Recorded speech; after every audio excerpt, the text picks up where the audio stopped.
Finance के numbers आए थे और नंबर्स आए थे कमजोर। एनआई में हालांकि 10% की ग्रोथ दिखी थी, पैट लेकिन 48%, मुनाफे में 48% का भारी भरकम हिट है सालाना आधार पर। सोनी, एमएनएम फाइनेंस किस तरह से देख रही है शेयर को और आज क्या करना चाहिए इसमें?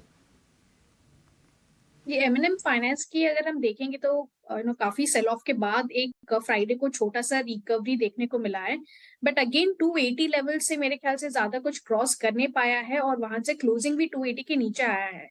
सो अभी अगर 280 के ऊपर आज सस्टेन होता है तो शायद वो 295 to 300 at best possible case जा सकता है। 300 के कॉल राइटर्स अभी भी काफी स्ट्रांगली अपने पोजीशंस को होल्ड कर रहे हैं। सो 300 के ऊपर थोड़ा निकालना इसके लिए डिफिकल्ट होगा। 300 के ऊपर ही इसमें शॉर्ट कवरिंग आपको दिख सकती है, बट मेरे ख्याल से अभी 300 तक एक बार जितना भी रिकवर हो रहा है उतना सा प्रॉफिट बुकिंग दोबारा आ जाएगा। सो वहां तक कि आप अगर कोई ट्रेड लेना चाहें तो 300 के टारगेट्स के लिए आप ले सकते हैं और छोटा स्टॉप लॉस लगाए 270 का स्टॉप लॉस। 270 का स्टॉप लॉस, 300 रुपए का लक्ष्य एमएनएम फाइनेंशियल के लिए। एक और शेयर जो आपके फोकस में होना चाहिए वो है ओबरॉय रियल्टी का, क्योंकि नंबर्स आए हैं बेहद मजबूत और हम देख रहे हैं कि प्री सेल्स के अच्छे आंकड़े आए थे, फेस्टिव सीजन चल ही रहा है। रेवेन्यू में 76% का उछाल है। कामकाजी मुनाफे की बात करें तो वो डबल से ज्यादा हो गया है, मुनाफे में 43% और मार्जिन भी अच्छा खासा एक्सपेंड किया है, करीब करीब 7.25% के आसपास का एक्सपेंशन है। अविनाश जी, शेयर चला भी है, हालांकि बहुत ज्यादा रफ्तार नहीं दिखी है। मिड कैप अगर हम रियल्टी की बात करें वहां तेज रफ्तार थी। ओवरऑल रियल्टी आप किस तरह से देख रहे हैं और नंबर्स के बाद आज शेयर में किस तरह का रिएक्शन आएगा? नहीं, मेरे ख्याल से अभिषेक नंबर्स बहुत ही स्ट्रांग है और मुझे लग रहा है कि आज के सेशन में आपको एक पॉजिटिव रिएक्शन देखना चाहिए।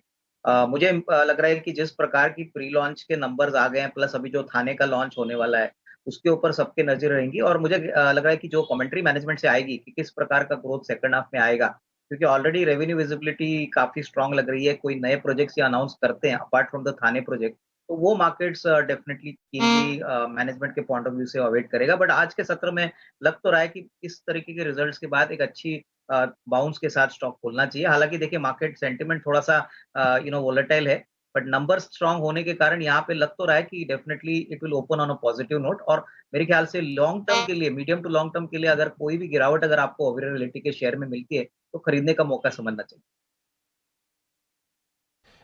मिड कैप स्मॉल कैप की बात करें तो फ्राइडे को, थर्सडे के लो से in fact mid cap small cap बहुत जोर से रिबाउंड किए, आउट परफॉर्म करने लगी। इंडेक्स, स्मॉल कैप इंडेक्स हरे निशान में आ गई थी।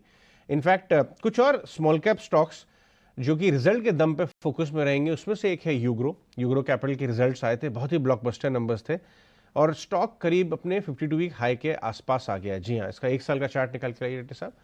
52 वीक हाई पे स्मॉल कैप है, रिजल्ट्स के बाद फॉलोअप बाइंग आई है। प्रशांत, इसके चार्ट देख के आप बताएंगे, 315 के आसपास का 52 वीक हाई था, करीब करीब 305 पे आ गया, 10 रुपए दूर वहां से। क्या ये वापस से वो क्रॉस कर सकता है लेवल? यहाँ पे अजय जी, अगर मैं एक हायर टाइम फ्रेम यानी मंथली चार्ट पे जाऊं तो मुझे दिख रहा है कि एक बहुत बड़े रेजिस्टेंस पे, फर्स्ट थिंग। दूसरी बात कि डेली चार्ट पे भी एक शुक्रवार को जो प्राइस एक्शन हुआ वो एक इमोशनल गैप अप था। तो मेरे हिसाब से ये एक बार 310 के ऊपर क्लोज हो जाए 310, तभी इसमें फ्रेश पोजीशन बनाइए। अभी एग्जिस्टिंग मेरी सलाह ये होगी कि जिनके पास पोजीशन है वो 295 स्पॉट क्लोजिंग के हिसाब से ट्रेल करे। जब तक ये लेवल इंटैक्ट है आप बने रह सकते हो, बट फ्रेश पोजीशन जैसे मैंने कहा 310 के ऊपर क्लोज होने पे लीजिए, क्योंकि थोड़ा ट्रिकी लेवल है रेजिस्टेंस पे। एक बार ये क्लोज हो जाए तो आप डेफिनेटली ऐड कर सकते हो।